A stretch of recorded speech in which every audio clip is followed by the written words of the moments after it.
All right. I'll do so now. Okay, I thank you all for joining. Okay, Take it away. Thank you all for joining us. Yeah. Thank you all for joining us for the July 7th meeting of the Participatory Budgeting Committee. We will get started with a roll call. Council or Mayor Biss. Here. Councilmember Burns.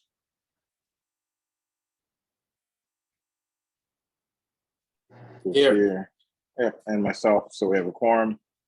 That brings us to our first item of business on the agenda, which in this case will be public comment. Is anyone that is here for public comment? And Councilmember Newsome is also here present. Greetings. Okay, seeing no one here for public comment, our first item of business is an update from Deliberation Works on outreach pilots and plans. Cool. I'm going to share my screen real quick. I'm sorry for the sirens. Oh, can't hear it. Oh, now we can. Okay, can you all see that? Cool. Okay, so just a quick update. We've been doing some outreach. So we've done a couple pop-up deep canvassing events. The last one we had about 19 conversations in an hour and a half. We got 62 signups, which is great. We prepared for the parade. We're ready for the next one that comes up. There's also, we put up a website, pbevanston.org, and social media accounts. And then we're starting our volunteer meetings, the second one today. And then on the design side, Chairman Reed, you asked for some analysis of what the other rule books and steering committees do. So we've been looking into that. So we have a proposal for forming the steering committee today, and then some rough drafts and options for rule books for the 30th, which I'll talk about in a second. So I think the main thing, since we want to get started forming the steering committee as quickly as possible, here's what we think based on what other cities our size do and what we understand the committee wants to do for forming the steering committee. So the first thing is that the mid-size and small cities combine the steering and leadership committees. The steering committee designs the rule book. The leadership committee are the ones who are more responsible for implementing the process. The responsibilities of the committee then would be both drafting the rule book, but also doing outreach, facilitation, monthly meetings, and things like that. Usually those steering committees meet monthly, so like on a Wednesday or Thursday on evenings. And then we're proposing doing a longer kickoff meeting, both to orient steering committee members and to get the rule book completed as quickly as possible. In terms of recruiting, so most cities do an open call, like they put out an email list, application form, but then also do targeted outreach. In terms of size, we're thinking about 16 members. And then maybe like 2 or 3 additional seats for city council members. The big decision I think today for the group is eligibility. So who is allowed to be on the steering committee? So we're going to suggest that given that it's a combined committee, people who can mobilize different community members, especially underrepresented groups. But some of the other options that other steering committees use are like a minimum number of community organization representatives, minimum number of ward representatives, or minimum number of marginalized identities. And then some just have no requirements. But in either case, the council decides who is on the steering committee. We looked into the alderman membership. It looks like most of the combined committees don't have city council members sitting on them, but we could do a couple of different things. So one is we could have extra seats just for the rule book if the council members don't want to be involved on the leadership and implementation side. Or unless you do want to be involved with that, which would be awesome. Or other cities also have the alderman approve the rule book. So those are some of the different options. But I think that number 7 of who you want on the steering committee and then what the role of the city council on the steering committee is are the big questions for today, or anything else that doesn't look right here. So I'll pause there and see if there's any questions or if that proposal looks good or if there's anything you want to change. Is there any feedback? Looks good to me. Thumbs up from the fourth ward. Yeah, I think, yep. And Sarah has her hand raised. Sorry, Sarah. Yeah, I just wanted to ask how we would make sure that on the rule book making, we have enough about what is ARPA eligible and things like that, because I think that's obviously very important.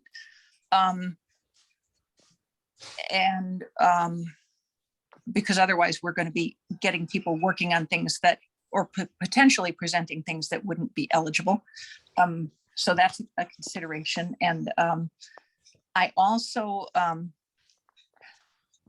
I was very impressed with our e-plan because it focuses really on making Evanston a better place, especially for the people who are normally not getting the full benefit of all of Evanston's amenities. And it looks at addressing the health and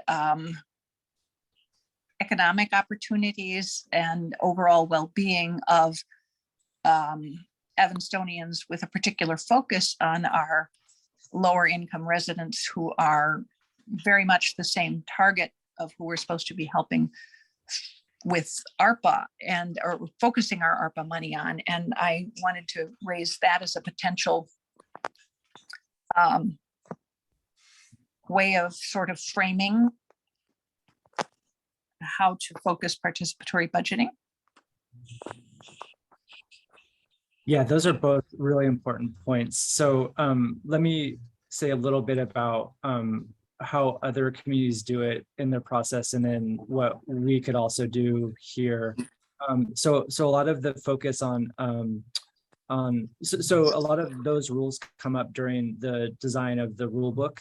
So some of the rule books have requirements about you know, where money is spent, what it gets spent on, like minimums for certain topics even. And we'll definitely have to have that in the rule book, like for the ARPA eligibility. Also in the process that there's different ways that the rule book will specify how staff are going to vet projects, so it comes up there. I think another thing we could do if we want to get started on that even earlier is I think it wouldn't be a bad idea to have staff on involved in making the rule book. Not all communities do that. Like, it depends on how much you want to separate like staff and council from the design of it. I think personally, I think it's better if we're all talking together earlier, because that's kind of the challenge. But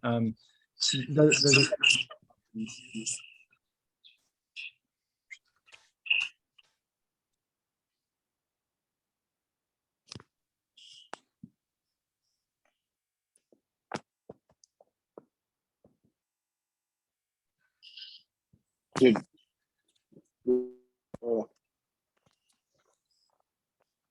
Yeah, I guess my only thoughts are that as much as possible, I think we should continue to find spaces for staff, elected officials, and community members to collaborate. I don't think we do that enough. And so I support more of that whenever possible.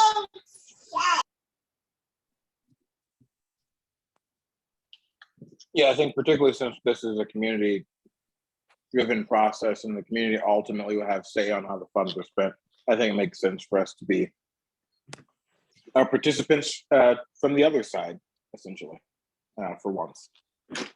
So I support staff and council being involved.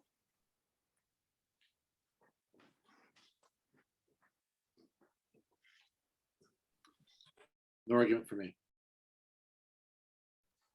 I think it may make sense for council to approve the rule book. I think that's a way that we can all have some everyone on the council can feel brought into the process. So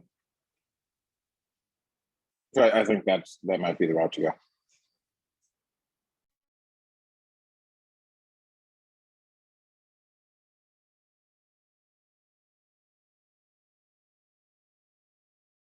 Okay, if that looks good, we'll go forward with that plan. And then the only other question we had today, I think Matt, Oren might have some more, are we wanted to schedule tentatively to try to get the steering committee kicked off by the end of the month.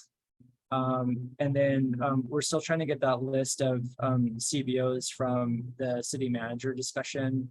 And we'd like permission to start like opening the call and recruiting people, if that sounds all good to you.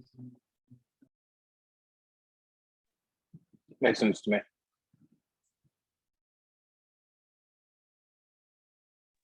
Is the list you're looking for the one that the Evanston Community Foundation used in their outreach for ARPA? I'm just trying to figure out what list it is, because I'll try to get this for I you. think Councilmember Nusma has access to it, because I think you shared Oh. it with us for the whatever it's for the not whatever it's for the redistricting committee. That list originated with the city manager search. It was our list of stakeholder organizations that were part of the initial outreach. So Good, as long as somebody has there are it. multiple lists. All righty. Councilmember Nusma, I should have known to come to you as the source, but if you could send that to me, I would really appreciate it. Sure. Thank you. Okay, that would help a ton. So that's all that we had for today. Also, one like last question, just to make sure we're reporting properly to everyone is, I'm assuming that Matt Oren is the PB manager. So we're checking our decisions with him. And then if there's something that needs to get surfaced to the PB committee, he'll raise it up past that. So let us know if that's not how you want us reporting. That sounds fine to me. I think that's as long as the city manager, also agrees with that. But it sounds fine to me. Yeah, I'm also continuing to work closely with Dave Stoneback. So it's not just me making decisions, of course. Yes. Okay. Well, the next part of, thank you, Professor Easterday and crew at Deliberation Works. That almost solves for us our second item for discussion, or our first item, our only item for discussion, which is steering committee parameters, which if you want to go back to that slide, I think you've created a pretty good framework for us there. I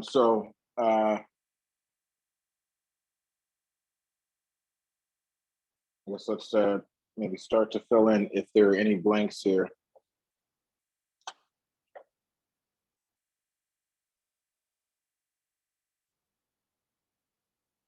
Do we? So I guess for the committee, do we want a minimum number of representatives per ward or various marginalized residents, or do we not care about specific requirements? How would we like to structure this?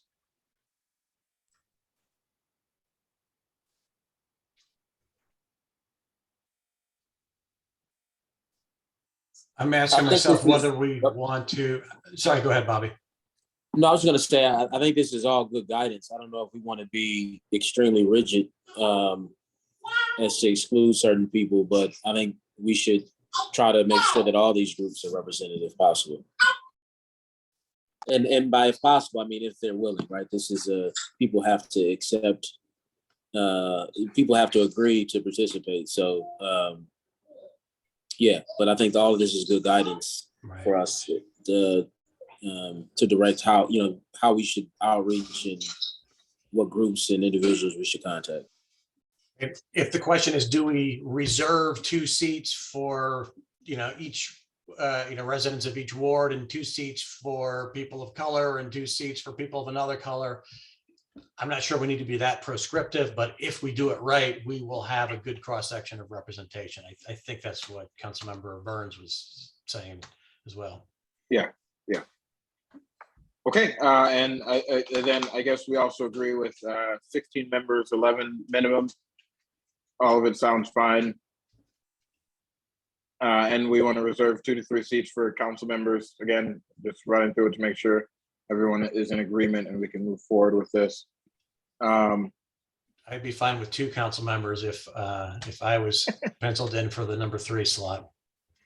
Well, then maybe we'll do 2 council members, or we'll leave it open in case Mayor Biss or one of our other colleagues wants to participate. Okay, and then council approves rule book. I think there's agreement on that.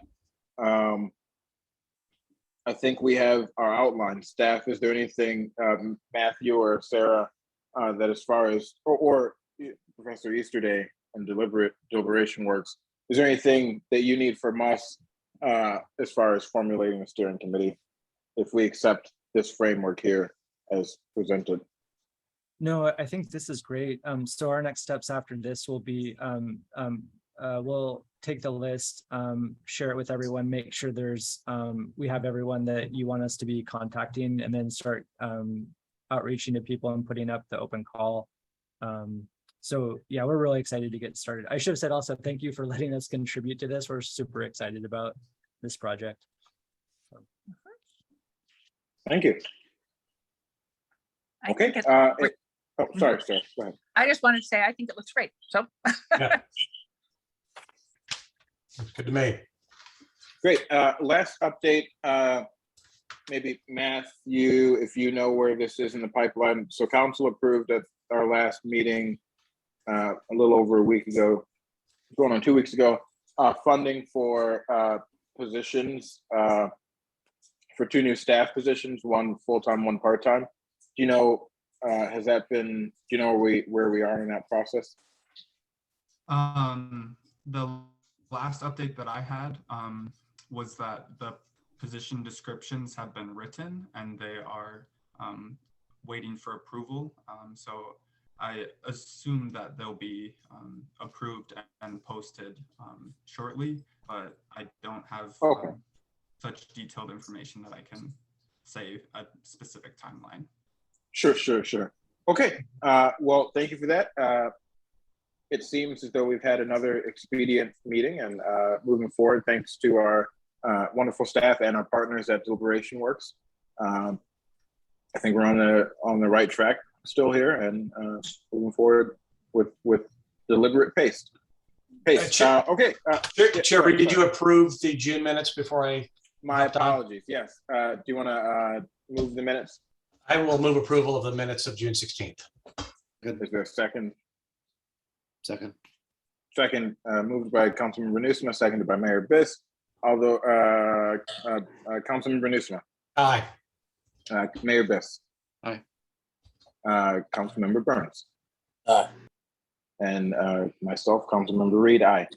Okay, the minutes have been approved. Thank you, Councilmember Nusma, for the catch there. And with that, it seems as though our business is done unless anyone has anything else. Thank you, everybody. Yep, thank you. Thanks so much, guys. Bye-bye. Yep, bye. hi, everybody.